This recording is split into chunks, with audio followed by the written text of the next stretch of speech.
Hey there. Welcome to Spiritual Unraveling with Ashley and Nate, a podcast about the sometimes messy process of spiritual awakening. We invite you to listen in as we discuss spiritual topics and themes showing up in our personal lives and out in the broader world.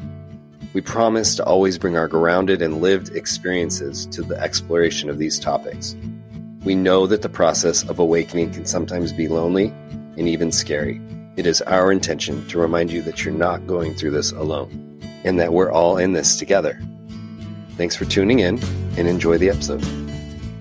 Welcome to Spiritual Unraveling with Ashley and Nate.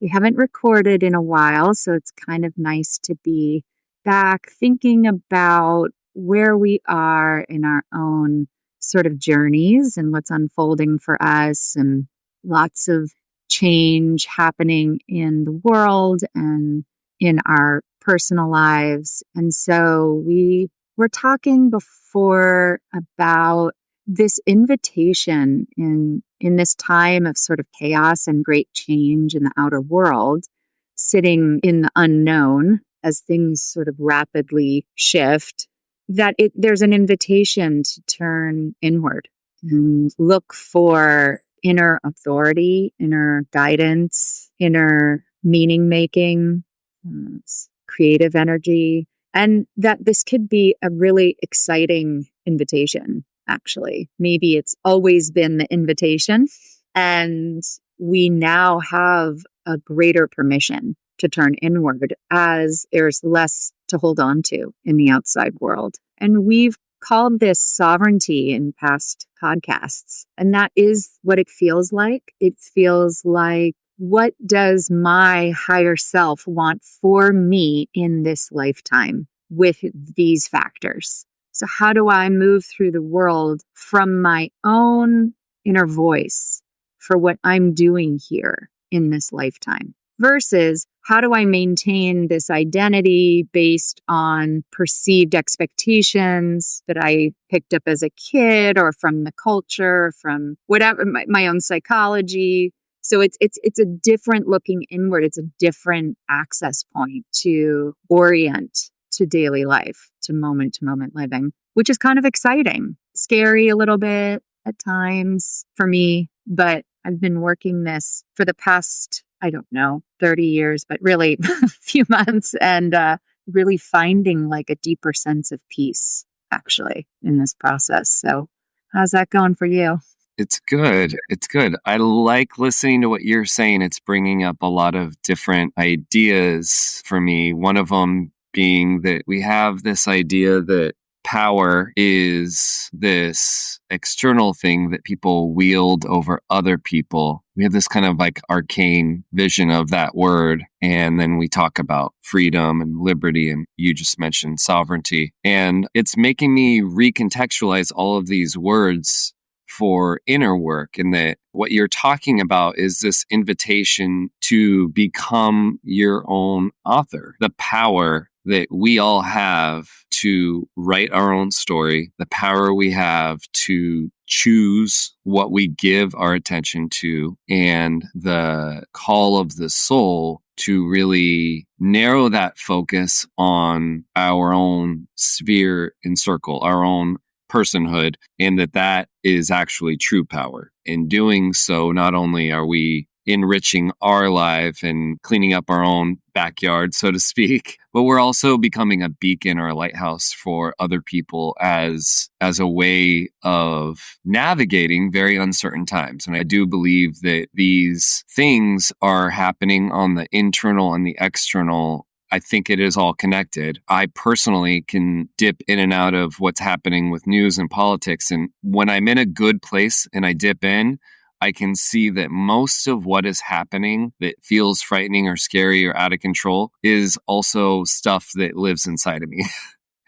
It is stuff that needs to be reconciled. And so you can really see the external as an invitation, again, to go back internally and address some of the wounds, some of these faulty stories, some of these cultural things that have been put upon us that, the bigger part of ourself has been gently, and maybe now not so gently, asking us to shed. Say that stuff doesn't work. Part of the reason you don't feel good when you engage in this material is that it's not really for your highest good. You can keep doing it because it's serving a purpose. It's providing a mirror, a reflective point, but it's not going to necessarily make you feel great. And when you see it that way and then you do something, you have agency and you take back that like authorship. I think that is you stepping into your power. So that's where your introduction led me, is to think about that. I don't know. What do you think about that? Oh, I love that. I love that. I think that probably is the most helpful tool that anybody would operationalize if they're struggling right now with what's going on in the world, using it as a mirror to look at where fear operates inside of you, where power is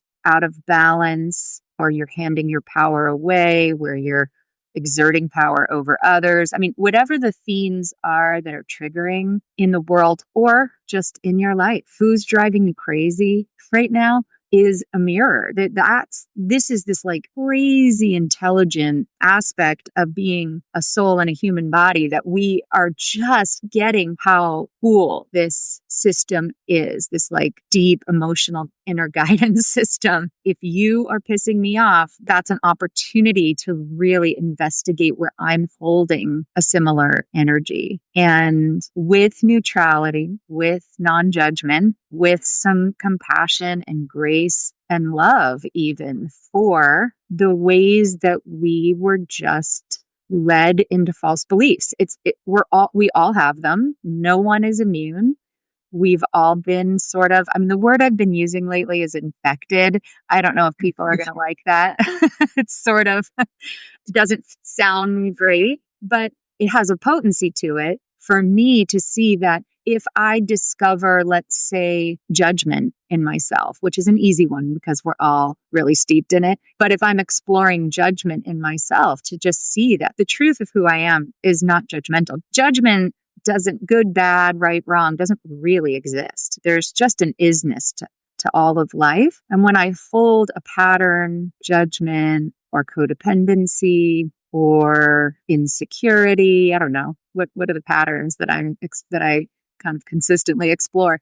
When I hold them in that isness, in that neutrality, just like pulling a thread out, and I can more easily lean back into a sense of wholeness, a sense of oneness, a sense of peace inside of myself. That's sort of always there, waiting. But I love this tool of seeing things as a mirror and really taking ownership over what you can shift. Because what we can shift is ourselves.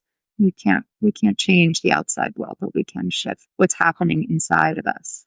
Yeah, I think about it as, you said infection. I hear you. I totally get it, especially when we think about cultural norms and expectations and socialization, stuff that you are literally exposed to. And then most of us as humans, we embody those things, and they vary from place to place and culture to culture. But there's these stories that have been told that are not ours. They're stories that have been kind of passed down, and they may or may not be helpful. And a lot of times they aren't helpful. And I feel like the parts of those stories that make you feel small, or that make you feel bad, or that create judgment, or that create otherness with other people, that is when that's a piece of the story that isn't true, right? That's the part where then you can look inward and say, am I ready to release this aspect of the fake story that somebody else gave me? You don't have to get mad or feel frustrated by the process. This is part of the game. Like, we actually wanted all of this, right? We're coming in the sandbox to mix it up, but there's the invitation. Is this mine? Does it resonate? Does it make me feel good? Those are all good questions to ask. And as you were saying, in bringing a very neutral, introspective tone, inner tone to these moments of awareness. Like, do I want to hold on to this anymore? Does this still resonate for me? And there's a lot of stuff that resonated for us that worked that no longer works. And if you think about stuff like that, then it's actually easier to let it go, because you can think about it like an outfit you used to wear, a toy you used to love playing with, or a book you like to read. It's served its purpose, but you don't need to hold on to it forever. Then you're hoarding.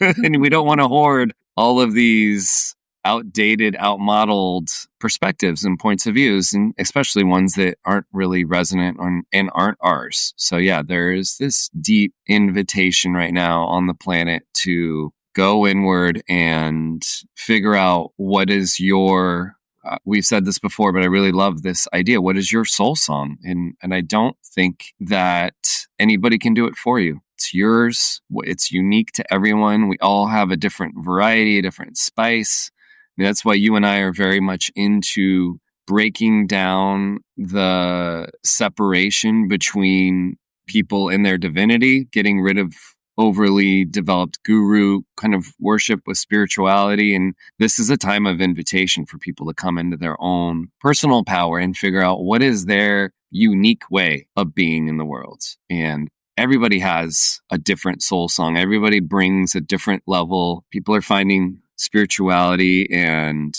heightened awareness in lots of unique areas. Like, it doesn't all have to be yoga and meditation. We like those things, but I also like a lot of other things that are kind of crazy and weird that pull me into myself. And that's because all of us have this different signature kind of stamp on us. And the more we own that stuff as we're going inward, the more we're being really authentic, moving into integration. Again, I do believe that becomes an energetic frequency that gets sent out to everybody else. It's like a permission slip. Like, hey, I can do it. You can do it. And don't try to do it like me, because, what got me there is probably not going to get you there. It's more the invitation to try to go there for yourself.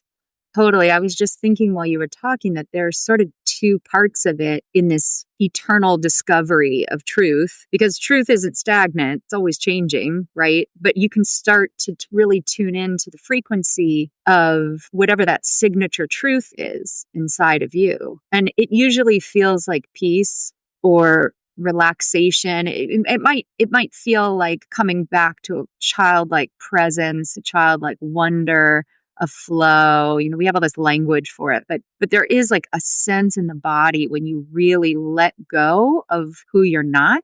So the two parts, I think, are one, really becoming more and more aware of what's not true and learning to listen to the signals inside of you rather than looking outside of you.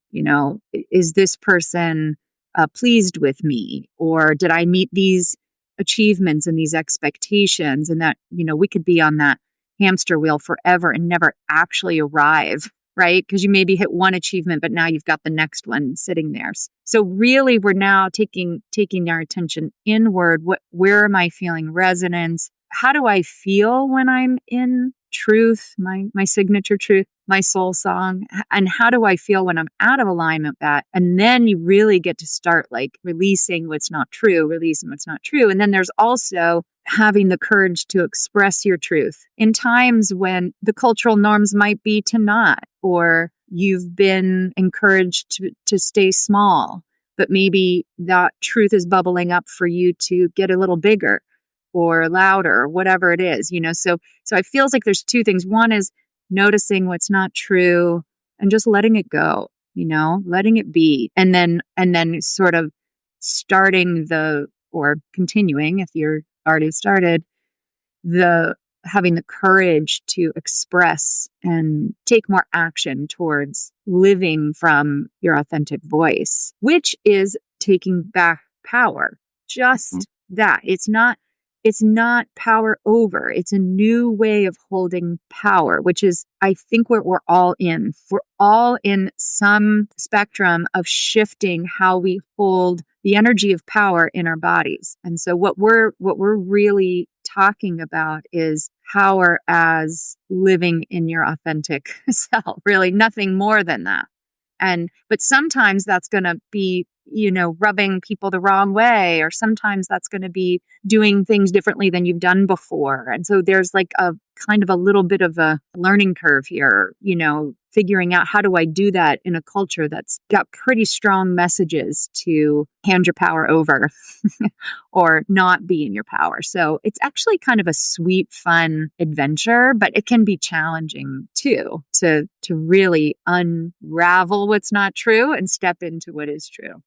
Yeah, I totally agree. And I think one of the easiest things to kind of start with, because this can all feel kind of big and overwhelming, is to focus on awareness at just a very basic level of how things make you feel. It seems so simple, but this is why we do meditation practices and do all these mindfulness practices, is to create a gap between an experience and a response, and to have a moment of that stillness or peace to reflect, what is happening in me when I see something? Noticing a trigger and not following immediately down the normal pathway of the trigger. It seems like not a big deal when I say it right now, but that's a huge deal.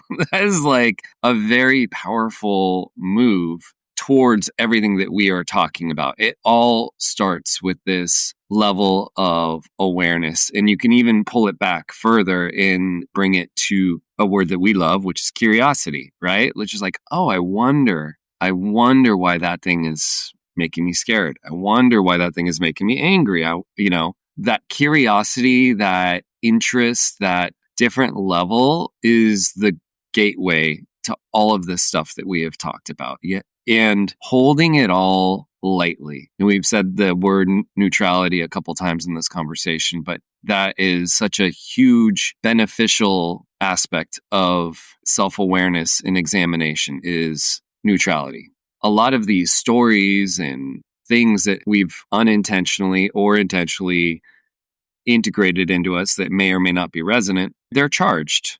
And when you look at them and you take out the charge, it's almost like unhooking the port on you. It's like you find the thing and then you've unplugged it, because the charge is actually where the story perpetuates. And if you can create that little bit of silence or stillness or presence between the old story and your response to it, and then you can get a little light, be neutral, get curious, then it's like all of a sudden this thing that feels like a shell or a part of you that's like attached to you is like almost becomes like Play-Doh, and you can just pick it up and pull it off. I don't think I need that piece anymore. It's kind of awkward to walk around with that now. Yeah. So I think awareness and curiosity and neutrality, these are all feel like the beginning steps of this inward journey that you and I are talking about, and bringing and reclaiming the power. And from there, you can go so many places, but that seems like that's kind of a good first step when we're talking about something that can feel a little bit overwhelming, I think. Yeah. I would go even farther to say it's foundational. Yeah. It's the foundation, and we're heading into retreat in a few weeks, and it's the foundation of meditation. It's the foundation of silent retreat. And it gets so exciting. I mean, it's daunting, because once you access and stay for longer and longer periods in awareness, the more you're in awareness, the more you're going to see about what your crazy kooky mind has been doing this whole time, what the patterns are, and if you can bring in that neutrality, if you can bring in that compassion, you can really work that in this awareness and be willing to see the patterns, be interested in the patterns, you're going to see a lot of stuff. And it's, the more you're willing, the more you see, the more you work with these things. I love the way you said all of that, by the way, Play-Doh and everything. I mean, you really broke it down. But the more you work this, the more you see that those patterns were not ever really you. Exactly what you were saying before. They were just patterns you picked up. That's it. Because I feel like, even being a therapist for so many years, there was this kind of mentality for so long that if I see a pattern in me that I don't like, I identify with that pattern. So instead of saying, here's a pattern, it's not really me, but it's a pattern that I've been kind of unconsciously carrying around and is not working for me anymore. it's like I'm that pattern. And so I have to get fixed, or it's me and I'm bad because of it, or I'm, less than, or I'm weak, or I'm this or that. But when you can really get into awareness, you really start to gain a tool that it feels like a superpower at times, because then you can let go. You don't have to identify with these patterns. They're just patterns. And then you can work with them, all throughout the day, whenever they show up, you can greet them. Oh, here's another pattern. It kind of goes on forever. I've been at this for a long time. And there's always like new patterns emerging that I get to explore. It's kind of exciting. Yeah. Like when I say that, I'm like, oh, this is exciting. It's a new pattern for us to explore. They're like, oh. It's a new layer of the onion to peel back. Right. Yeah. And then it feels like the byproduct of this is also a reinforcing or a deepening of your connection with your soul and your own guidance system. So the more we unplug, as you're saying, in that foundational awareness, and then the peeling off of these layers and the reorienting inward to truth, it becomes this momentum building thing where you will slowly over time stop looking at these external stories for validation, for identity, for personality, and you will start to shift that way that you look at things back to what is actually for me. I do think that process is bringing you into communication with your higher self and kind of your soul, again, your soul song, your calling. And the cool thing about it is, yes, you're kind of always in this perpetual place, at least I think as we're incarnated, of peeling back the layers, but you also get better and better at hearing the soul and following the guidance. That becomes its own self-fulfilling prophecy, and you start to follow that. It builds momentum, and then it gets really exciting because one of the byproducts of that, well, a couple of the byproducts, one is it just feels good. It feels a lot better. It's a little scary because you're orienting inward instead of outward. And we have been socialized to look outward and get approval. And so you're going inward and seeking approval from your own inner self. So it can feel very exciting, but also it brings about and encourages miracles and like synchronicities. That's when you start having like the really fun, weird stuff happen where you say to yourself, like, what are the odds that this would happen this way and that this thing would show up right on my door right when I need it? Then sometimes it's important for us to talk about this stuff because those are actually like the signals that you are on your highest path. And when those synchronicities really start to kick up, when things unexpected, amazing, or even just strange things start to happen, it's kind of like the universe's way of giving you a green light. Like, hey, you're on it, And it doesn't always mean it's going to be amazing and great. A lot of times it's bringing you to that next place. But when you really start to notice the synchronicities, that feels like the thing that I'm the most aware of is when I can really acknowledge that I'm orienting inward and not outward. And that it becomes fun and weird and exciting, I guess, is the kind of word I'm keep trying to grab this word. It's like, yeah, a deeper level of engagement, excitement. You're like, wow, the world is this infinite place with all of these possibilities. And that, again, that power that we were talking about, that inner authorship, you can really step into it and get excited when you start to feel like the universe has your back and you're getting these kind of green lights, these confirmations through weird serendipitous events, meeting people, talking to people, hearing the same thing, phrases being repeated, songs coming up with words that were like maybe showing up in your meditation earlier that day. And then you're really just kind of like, whoa, your mind starts to get blown a little. Well, I've never had this. I'm so glad you brought up synchronicities, and I've never had this thought before. But synchronicities are so funny because they actually put you into this state that we were talking about earlier. Like when synchronicities happen, you kind of get thrown into this childlike wonder state. You kind of let go of whatever you were thinking you were supposed to do that day, and you kind of follow the energy. You get lighthearted. You get sort of in deeper trust of life and your connection to it. Like, it has so many positive. I just have never thought about it that way, that how much it induces a state of presence, right? Yeah. Yeah. It's an invitation to flow, or it's a aspect of flow, maybe is a better way to say that when you're in flow and you're in trust and you're in surrender and life, you're kind of co-creating with life. These are like the universe's way of sending you signposts. And sometimes they literally are signposts where you like drive down a road and it says something really weird that matches up with something else that happened to you. And you're like, whoa, actual signposts, but metaphorical as well. Right. And that makes me think about something we were talking about earlier about this stepping into making your own meaning in life. Like, you can get synchronicities. You and I could get the same synchronicities and make completely different meaning out of them. And like, that's okay. I'm here to make meaning for my own life. My life, I can listen deeply to my heart's desires, to my soul's calling, to my own like weird meaning making. And if it brings me joy and I'm excited and there's passion and I feel relaxed and I feel in trust, probably is a good direction for me to go in. And it kind of doesn't matter what anybody thinks about that.